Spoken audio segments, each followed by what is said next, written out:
pessoal, tudo bem? Boa noite. Hoje esse vídeo é em homenagem à versão nova do Python 3.12 que saiu agora há pouco. Eu acho muito bacana e gostei dos improvements, embora muitos deles a gente não possa ver diretamente, mas tem algumas coisas bem interessantes. Python é uma linguagem assim, que é o xodó de muita gente, né?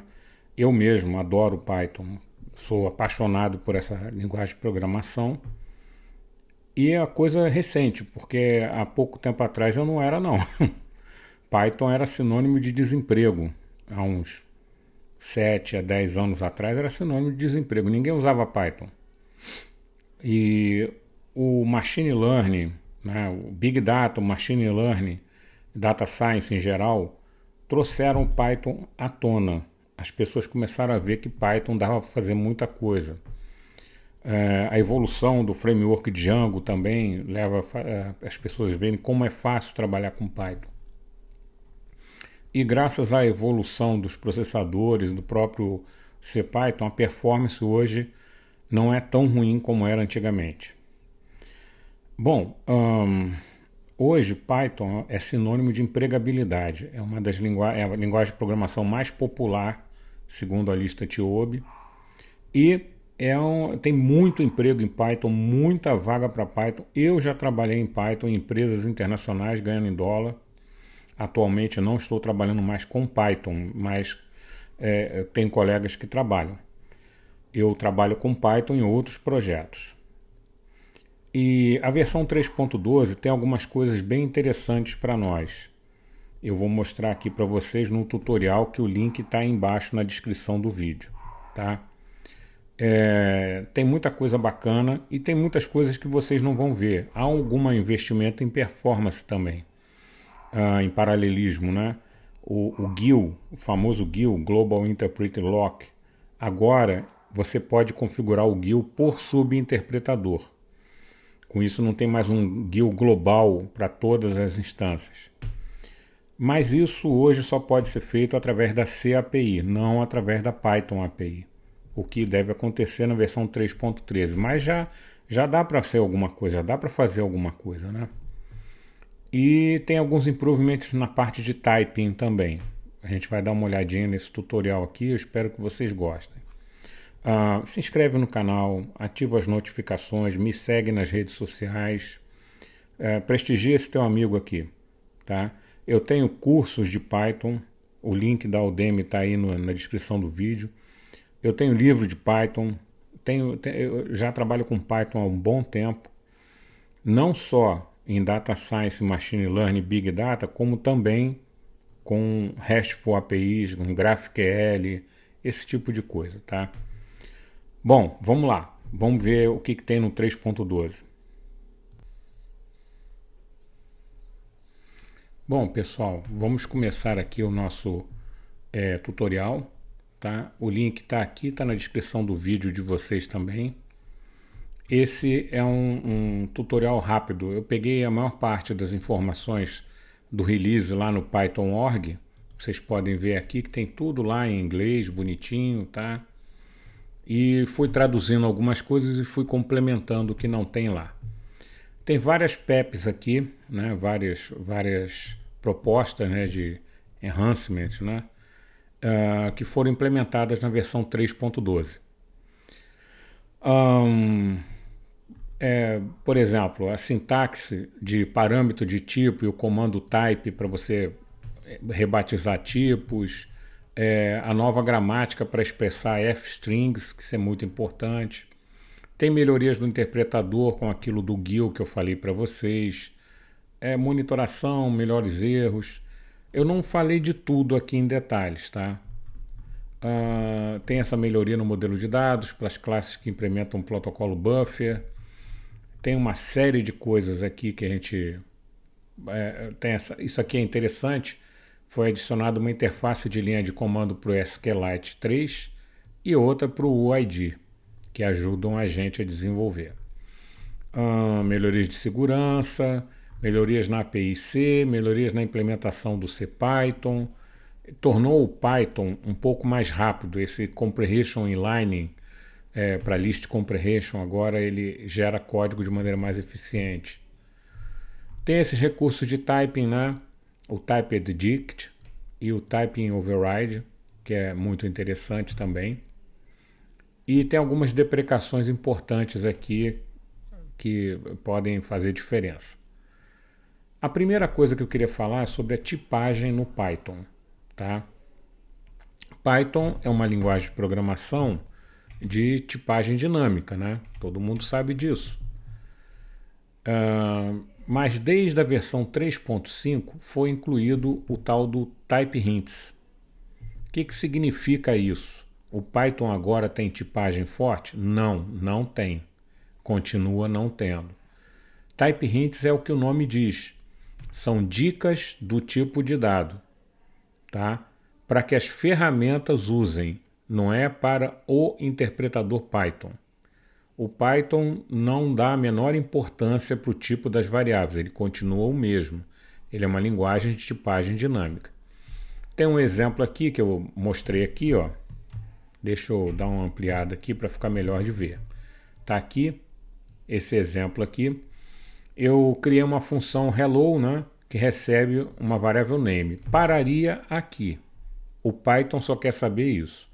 Mas eu botei 2 pontos e um type hint, ou seja, ele seria um string. E ela retorna, esse aqui é o símbolo de retorna, um string. Tá? E aqui eu retornei um f-string formatando essa variável name aqui.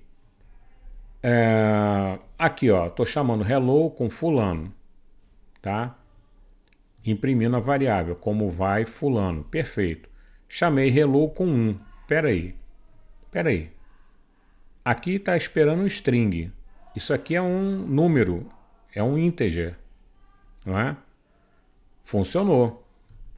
E aqui eu estou chamando hello com true, true é bool. Como é que pode? Como é que não dá problema? Não dá problema porque o Python não se importa com a tipagem. A tipagem, o type hint, é apenas para ferramentas. Que ferramentas? IDEs, linters, esse tipo de ferramenta que lê esse type hint e pode marcar erros em tempo de compilação, vamos dizer assim, edição, né? Para evitar que você erre em runtime. Ok, essa observação está aqui na própria documentação sobre typing, tá? Para você não esperar que o compilador ou interpretador Python faça checagem de tipo, ele não faz. Como é que funciona isso? Bom, olha só, no VS Code, por exemplo, que é a ideia que eu uso, eu tenho a extensão PyLence instalada. Deixa eu mostrar para vocês aqui. Configurações, tá aqui, né? Eu tenho aqui a Python, tá aqui as extensões Python, PyLence. Na extensão PyLence eu marquei aqui, ó, essa opção. Deixa eu mostrar para vocês onde é aqui, ó.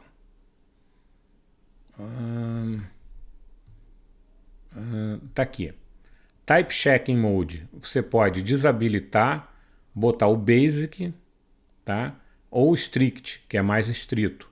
Quando você faz isso no Visual Studio Code, ele passa a checar as coisas. Tá vendo aqui, ó, aquele mesmo código lá, ó, saudação, como vai fulano? Se eu passar um string, beleza. Se eu passar um inteiro, ele dá erro, ó. Tá vendo? Tá dizendo que tá errado.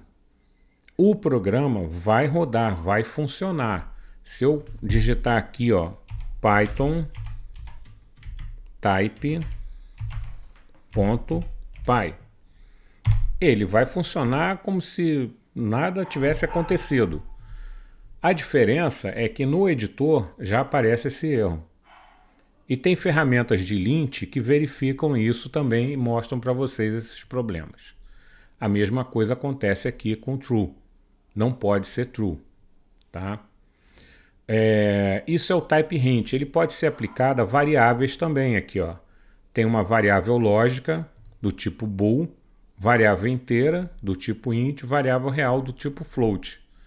Se eu atribuir true à variável lógica, ok. Se eu tentar atribuir um string, ele dá erro. Mais uma vez, esse erro é apenas no PyLance, na IDE. A mesma coisa, variável inteira, eu estou tentando atribuir aqui um valor float, dá erro. Tá?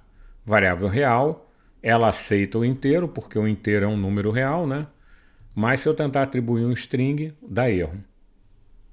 Então, isso é a tipagem que sempre existiu tipagem no Python, desde a versão... deixa eu mostrar para você aqui. Desde a versão 3.5, tá? Isso que eu estou falando aqui não é nenhuma novidade da 3.12.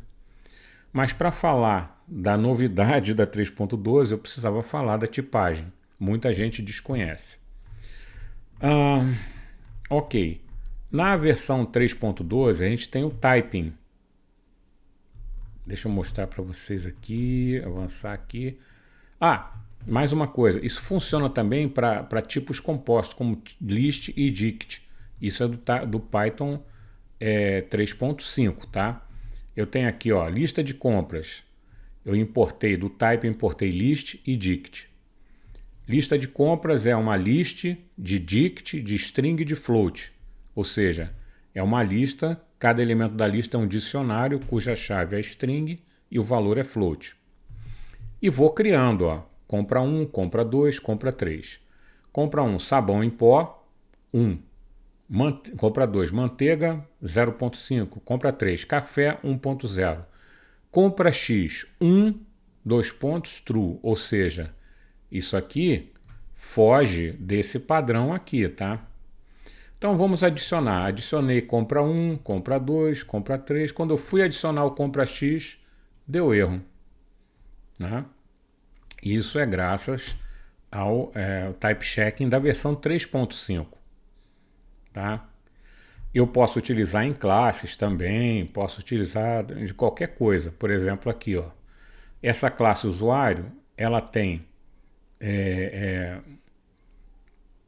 um name e o e-mail.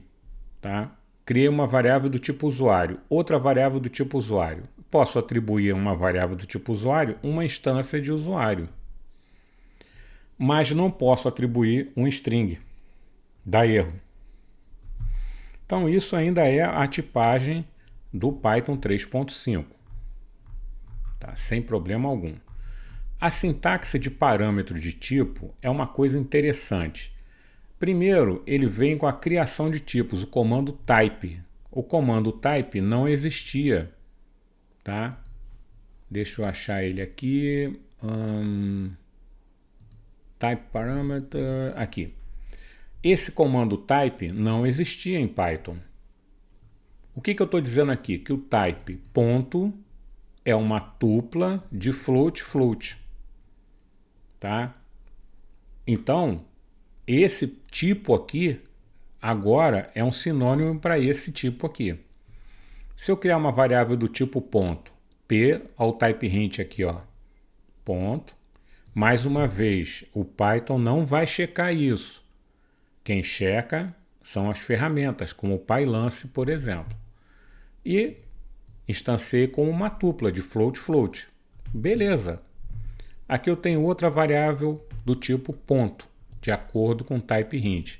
Fui tentar instanciar ela com um dicionário, string int. Ele não aceitou. Por quê? O tipo ponto é uma tupla de float. Né? Então, para isso que serve o type. Também posso criar aqui, ó, uma outra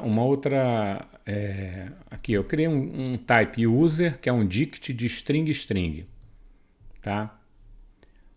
O SR do tipo user é igual a isso aqui, beleza.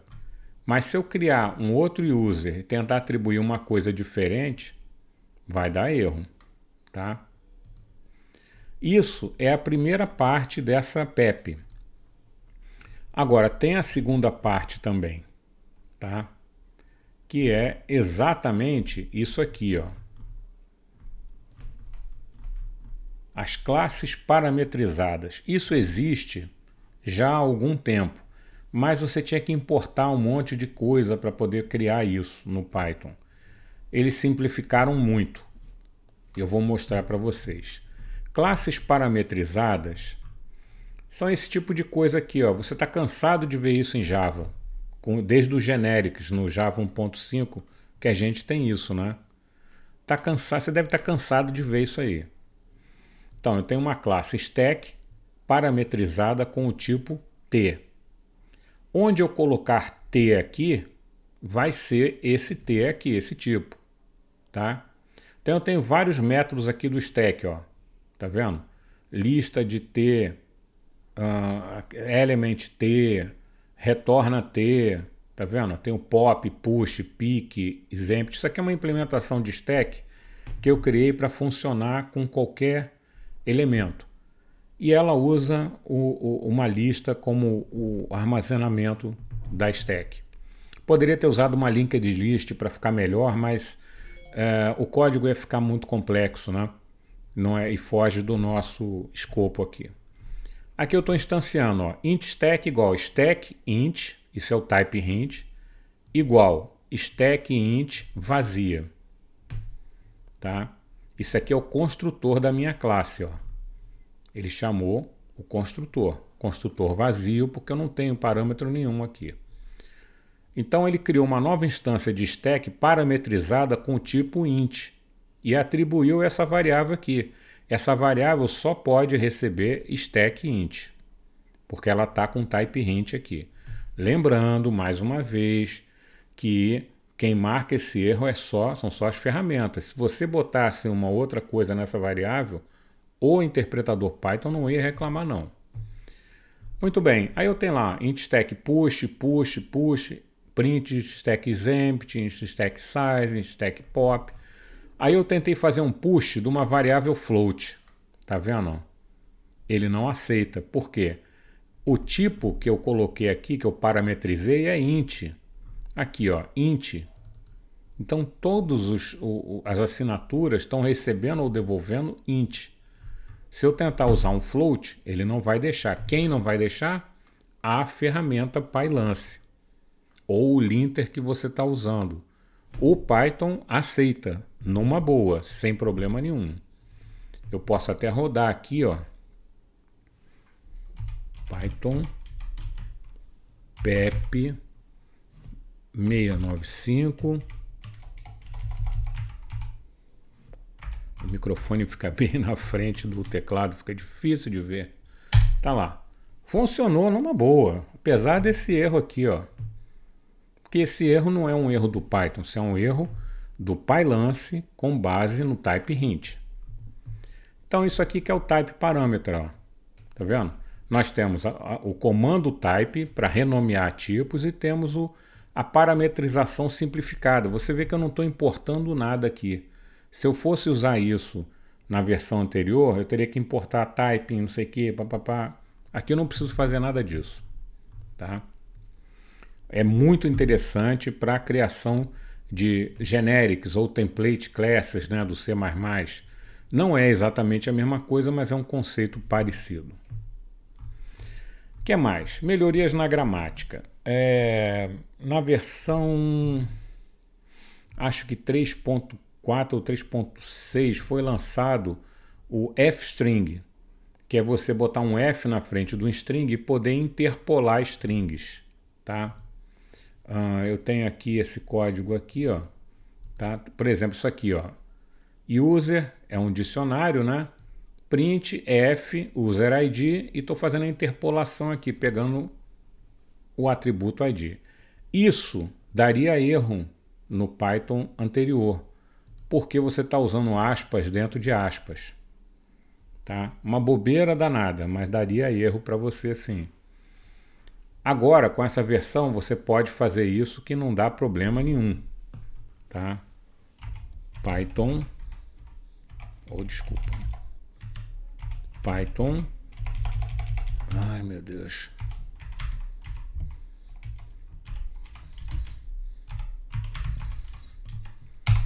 Tá lá, funcionou.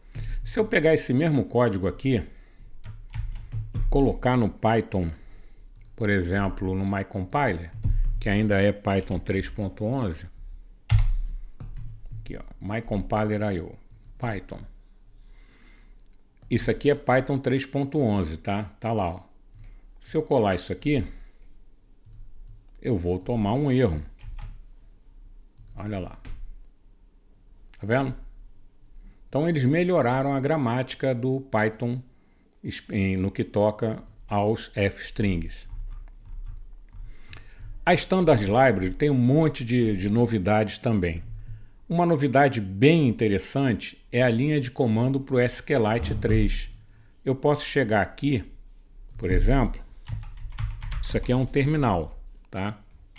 Ou desculpa, clear. Eu posso fazer assim, Python -m testdb SQLite 3.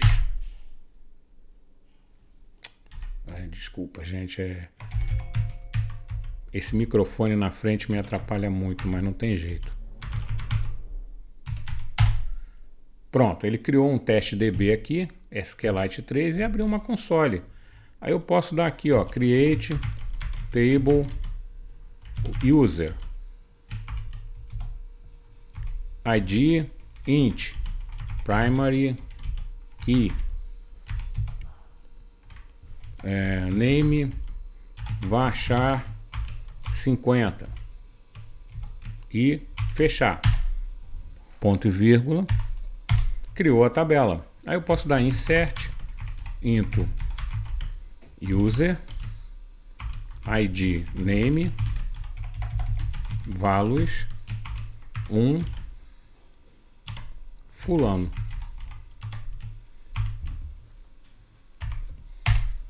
Select asterisco from user. Uma consolezinha de SQLite para te ajudar no desenvolvimento. É você dar um ponto quit, ela sai, tá? Outra consolezinha interessante que eles criaram foi para o UID. Então você pode fazer assim, Python -m UID. Tá lá um UID para você brincar. Interessante, né? São umas mudançazinhas, mas que são interessantes. Aqui tem coisa legal, mas para entender isso é um recurso que pouca gente usa no Python, tá? Esse typedict aqui. Deixa eu pegar, tá aqui, ó, tá? Para você entender o typedict, você tem que entender o kwArgs. kwArgs é uma anotação que você pode colocar nos parâmetros de uma função. O que o kwArgs faz? kwArgs é Keyword Arguments. Ele recebe um dictionary de nome e valor, tá? Fica mais fácil vocês entenderem aqui olhando. Olha só, estou chamando a função, passando o valor base que ela tem aqui, ó, que é um float, tá aqui. E estou passando várias propriedades, ó, nome, valor, nome, valor. Essas propriedades não estão definidas aqui. O Python vai pegar isso aqui, vai gerar um dictionary, cuja chave é string e o valor é o quê? Float. Foi o que eu botei aqui, ó. Vai gerar um dictionary de string float e vai passar para cá. E aí eu posso pegar do parâmetro kwArgs, ó, if desconto vendedor em kwArgs, eu calculo aqui, ó, kwArgs desconto vendedor. If desconto loja em kwArgs, eu calculo aqui. Isso que é o kwArgs, essa anotação kwArgs aqui com asterisco, asterisco na frente. Legal, né? A gente pode passar uma série de um dicionário com propriedades variáveis para dentro da função. Mas a gente está limitado a dicionário. E o tipo que eu colocar aqui é sempre string alguma coisa. Ou string float, ou string int, ou string string. Sempre isso. Isso limita um pouco. Então, eles criaram o conceito de typedict. Olha só. Aqui eu criei uma classe, desconto, que herda de typedict. Você tem que importar, tá? Type, import, typedict. E tem que importar esse unpack aqui também, tá? Ah, o que eu faço aqui? Deixa eu mostrar para vocês aqui. Eu tenho essa classe desconto, ela tem desconto loja, desconto vendedor e sobretaxa, por exemplo. E aí, a nova função, ela tem um valor base, que é um float, e tem um kwargs que eu estou descompactando dessa classe desconto aqui. Então eu espero uma instância dessa classe desconto. Então eu tenho um dicionário que não está limitado aos tipos de dados chave e valor do kwargs original. Eu posso ter vários tipos de valor diferentes. Float, int, bool, tudo misturado na classe. Aqui por acaso eu tenho tudo float. Poderia ter um string aqui, poderia ter um bool, um int, não faz diferença. Tá? Então, o que ele recebe aqui agora? Ele vai receber uma instância dessa classe desconto. Por exemplo, desconto, estou dizendo um type hint aqui que é da classe desconto e estou instanciando ele. Ó. Tá? Ele é um type hint, então type dict. Então ele é um dicionário de tipos, tipado. Tem desconto loja, desconto vendedor, sobretaxa. Pronto. Criei a instância de type dict, quer dizer, desconto que herda de type dict. E aí eu posso chamar a função passando asterisco, asterisco, o nome da variável que está aqui. Ó. E assim ele vai calcular. Se a gente executar esse código,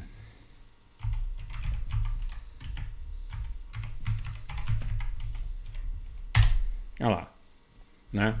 Esses três primeiros aqui são as três chamadas que eu fiz aqui antes. A última chamada eu passei esses parâmetros.